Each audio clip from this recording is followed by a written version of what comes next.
AITA for using a secret card my mom left me after my wealthy ex-wife kicked me out? I was wrong. The worst, or rather the best, happened when I placed that old card on the bank counter. In seconds, everything changed. The service, the stares, the silence. The manager did not explain anything. He just said I needed to calmly look at the screen. It was then I realized someone had hidden something from me my entire life. The divorce papers hit my kitchen table like a bomb at 7:30 on a Tuesday morning. My wife, Victoria, did not even have the decency to hand me the documents herself. She sent her lawyer, a shark named Bradford Keene, to do it while she watched from the doorway of what used to be our bedroom. Arms crossed, her face as blank as a wall. "Sign it, Gavin," she said, her voice cold and final. "Do not make this any harder than it has to be." I looked down at the documents. 15 years of marriage reduced to legal jargon and dotted lines. My name is Gavin Caldwell. I am 43 years old, and until that moment, I thought I had a decent life. I worked as a project manager for a construction company, earning a solid salary. Nothing spectacular, but enough to keep us comfortable in our 3-bedroom house in a nice suburb. Or so I thought. "Victoria, can we at least talk about this?" I asked, my voice firmer than I felt inside. She laughed, but there was no humor in it. "Talk, Gavin. We were done talking months ago. You were just too oblivious to notice." Bradford Keene cleared his throat, adjusting his expensive glasses. "Mr. Caldwell, my client has been more than generous with the terms of the settlement. You will note, she is allowing you to keep your personal belongings and your vehicle." "Allowing me?" As if I needed permission to keep my own truck. "And the house?" I asked, though I already knew the answer. "The house was acquired primarily with funds from Victoria's family trust," Bradford said smoothly. "As such, it remains her property. You have 72 hours to vacate the premises." I stared at Victoria. 15 years. We met at a corporate event when she worked for her father's real estate firm. She was beautiful, confident, and always knew exactly what she wanted. I fell for her hard and fast, and when she accepted my marriage proposal, I thought I had won the lottery. Her father, Richard Harrington, never liked me. He made it clear from day one that his daughter was marrying beneath her. But Victoria insisted she loved me, that money did not matter, that we would build our life together. In the end, every word was a lie. "Is there someone else?" I asked quietly. Victoria's expression did not change. "That is none of your business anymore, Gavin. Sign the papers." I picked up the pen Bradford had placed neatly beside the documents. My hand did not shake. I did not cry or beg. I just signed my name on each yellow tab, watching 15 years disappear with every stroke of ink. "Excellent," Bradford said, gathering the papers as if he had just closed a major deal. "You have until Friday at 5 p.m. to remove your belongings." Victoria turned and walked back into the bedroom, closing the door with a soft click that sounded louder than a gunshot. I sat there for a long time after they left, staring at my coffee mug. It read, "World's Best Husband." Victoria had given it to me as a joke on our 5th anniversary. I wondered if she had been planning this even back then. If you are finding this story engaging, subscribe to the channel and turn on notifications so you do not miss what happens next. Leave a comment about a time you discovered something unexpected, and give a like to help this video reach more people who might need to hear this story. Now let us continue. The next 3 days passed in a blur of packed boxes and avoided memories. I loaded my truck with clothes, a few pieces of furniture Victoria did not want, my tools, and a box of photographs I could not bring myself to throw away. My brother, Miles, helped me move everything into a storage unit across town. "You can stay with me and Jillian for a while," Miles offered as we loaded the last box. He was 2 years younger than me, ran his own HVAC company, and had always been the practical one in the family. "I appreciate it, but I think I need my own space," I replied. "There is a complex of furnished apartments near the industrial district. Month-to-month lease. Nothing fancy, but it will do." Miles looked at me with concern. "Gavin, are you okay? You seem way too calm about all this." I shut the storage unit door and locked the padlock. "What is the point of falling apart, Miles? She made her choice. Now I just have to figure out what comes next." The apartment was exactly as I expected. A small studio with a kitchenette, a bathroom where you could sit on the toilet and wash your hands in the sink at the same time, and a Murphy bed that creaked whenever you moved. The previous tenant had left behind a broken coffee maker and a lingering smell of cigarettes, but it was mine. No one could take it from me. I spent the first week in a kind of numbness, going to work on autopilot, coming back to the empty studio, and eating takeout from the Chinese restaurant downstairs.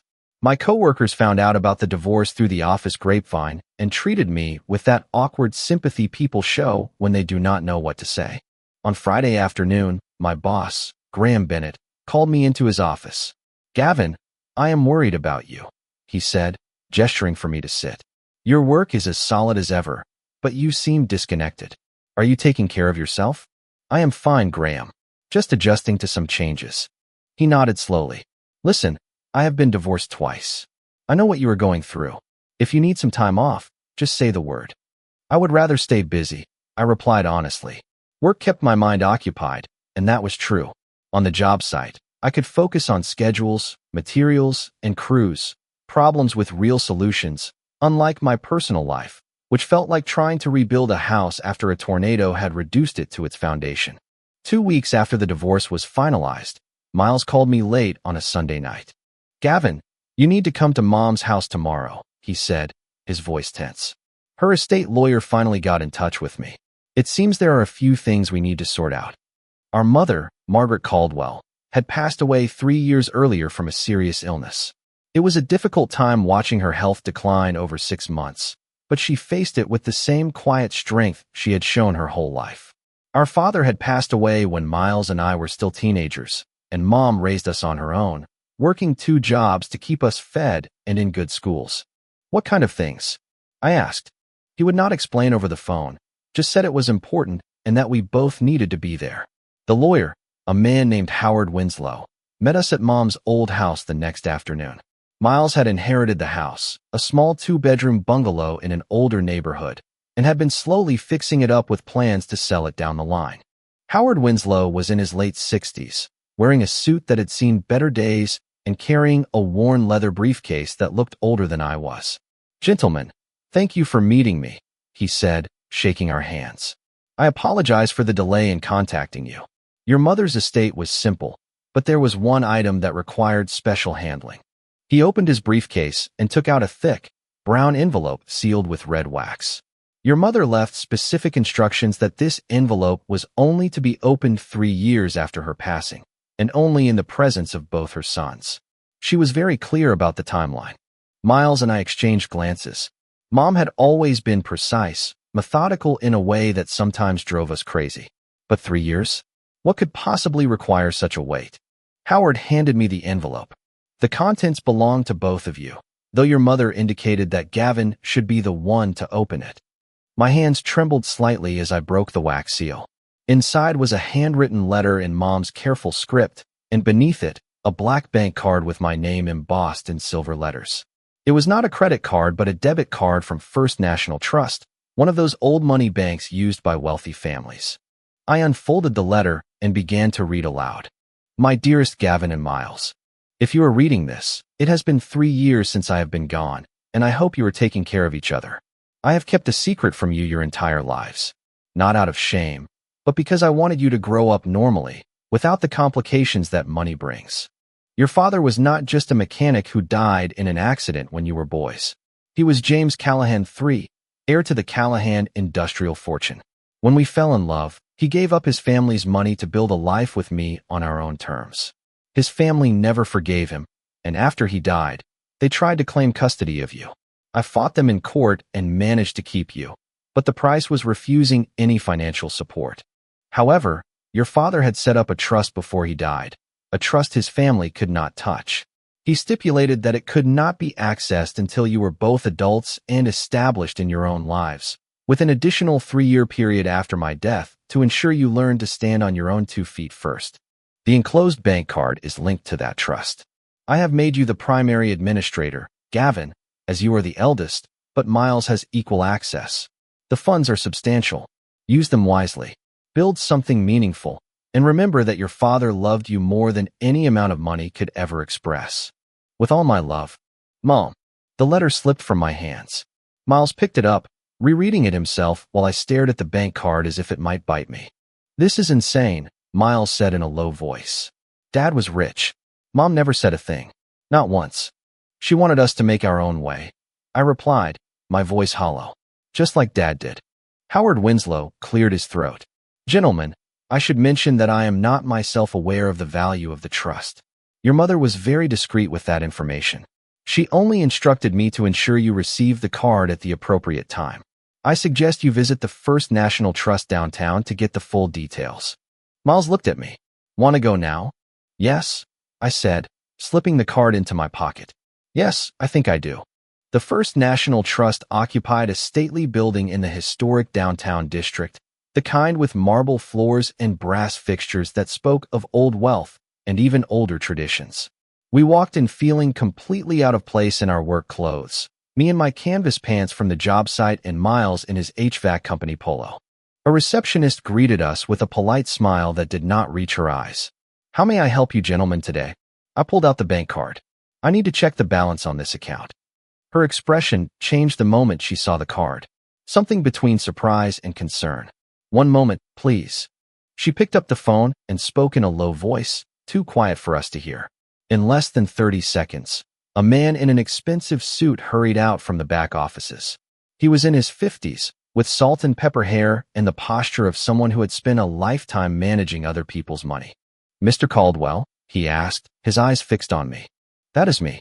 I am Charles Kensington, a senior accounts manager. Would you and your guest please join me in a private room? We will need to verify your identity before we proceed. Miles and I followed him through a maze of hallways to a corner office with a view of the city skyline. Mr. Kensington gestured for us to sit and carefully closed the door. Mr. Caldwell, I will need to see 2 forms of identification, please. I handed him my driver's license and an old work ID from the construction company. He examined them carefully and typed something into his computer. His face went pale. Sir, I need to be absolutely certain before we continue. You are Gavin Caldwell, son of Margaret and Caldwell, deceased 3 years. Yes. Mr. Kensington's hands were shaking slightly as he turned his computer monitor toward me. Mr. Caldwell, I need you to look at this very carefully. The screen showed an account summary, my name at the top, and below it, a balance that made my vision blur. $847 million. Miles leaned forward, saw the number, and made a sound like he had been punched in the gut. That is not real. That cannot be real. Mr. Kensington's voice was strained with barely contained excitement. It is very real, sir. This trust was established 36 years ago by James Callahan III with an initial deposit of $20 million. As per his instructions, the money was invested conservatively but consistently in blue-chip stocks, real estate, and treasury bonds. The fund has grown substantially over the decades. I could not speak, could not process what I was seeing. Furthermore, Mr. Kensington continued, his professionalism beginning to crack. Your mother made regular contributions to the fund from a small inheritance she received from her own family, about $10,000 a year. She wanted to ensure it kept growing for her sons. Mom had money? Miles asked, his voice barely a whisper. She worked 2 jobs her whole life.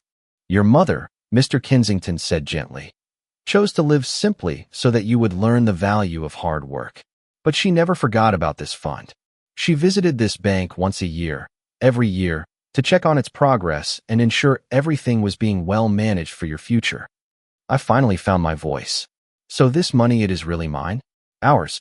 Primarily yours, as the designated administrator. Your brother Miles also has access, as specified in your mother's letter. The funds can be accessed immediately, though I would strongly recommend meeting with our wealth management team before making any significant withdrawals. Miles started to laugh, a near hysterical sound. Gavin, do you realize what this means? You just signed divorce papers giving Victoria everything, and now you find out you are sitting on almost $1 billion. The irony hit me like a freight train. Victoria had kicked me out with nothing but my truck and my clothes, thinking she had taken everything I had. Her father was probably celebrating getting rid of the deadweight son-in-law who would never amount to anything. If only they knew. Mr. Kensington was watching me closely. Mr. Caldwell, I understand this is overwhelming.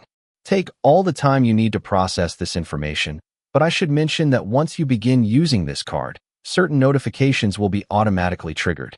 Account activity is monitored for security, and significant transactions will require additional verification.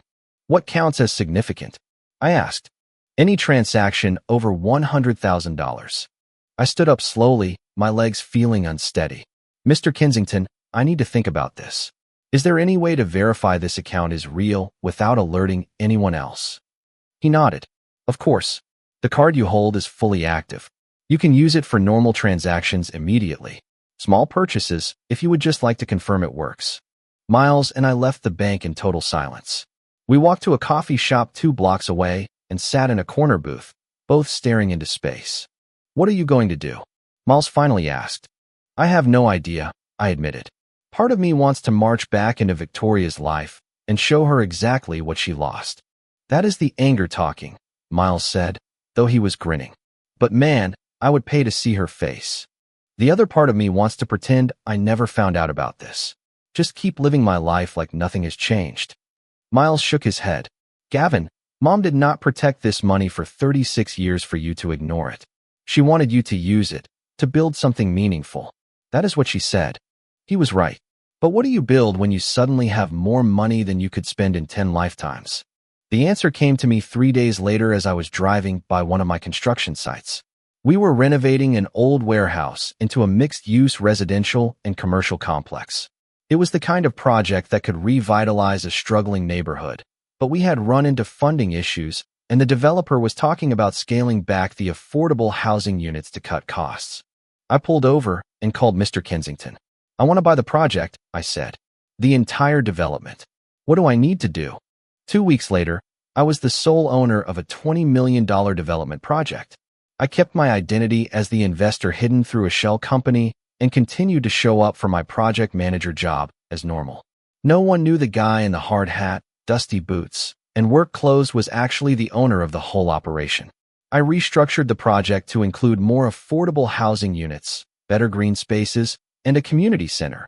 Things that would actually help the neighborhood instead of just maximizing profit. The construction team thought the new investor was crazy for spending money on extras that did not have an immediate return, but it felt right. It felt like I was building something with purpose. Miles used his share of the fund to expand his HVAC business, buying new equipment and hiring more technicians. We agreed to keep the money a secret from everyone except our wives. Well, Miles's wife. I did not have one anymore. I thought I was handling everything well until I ran into Victoria at a charity gala 3 months after the divorce. I had been invited because my shell company had made a significant donation to the children's hospital, and apparently, that came with tickets to the annual fundraising ball. She was wearing a gown that probably cost more than my old monthly salary, hanging on the arm of a man I did not recognize. He was athletic, with that artificial tan you get from spending too much time at expensive resorts. Victoria saw me, and her eyes widened in shock. I was wearing a tuxedo I had bought for the occasion and probably looked very different from the broke ex-husband she remembered. Gavin, she said, her voice uncertain. What are you doing here?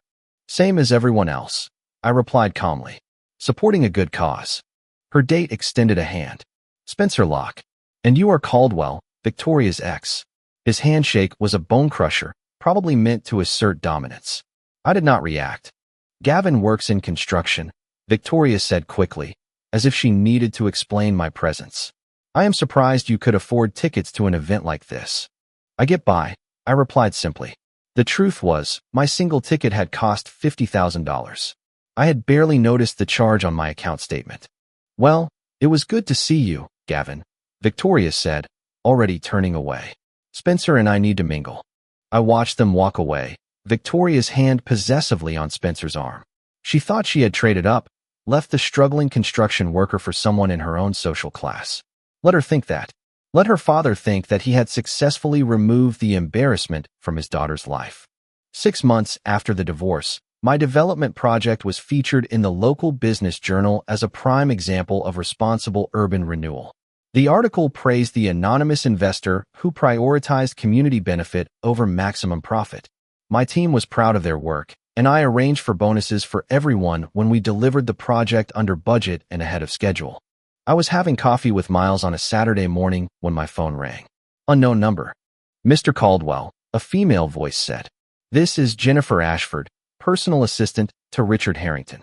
Mr. Harrington would like to meet with you at your earliest convenience. Richard, Victoria's father, the man who had made it clear from the day we met that I was not good enough for his daughter.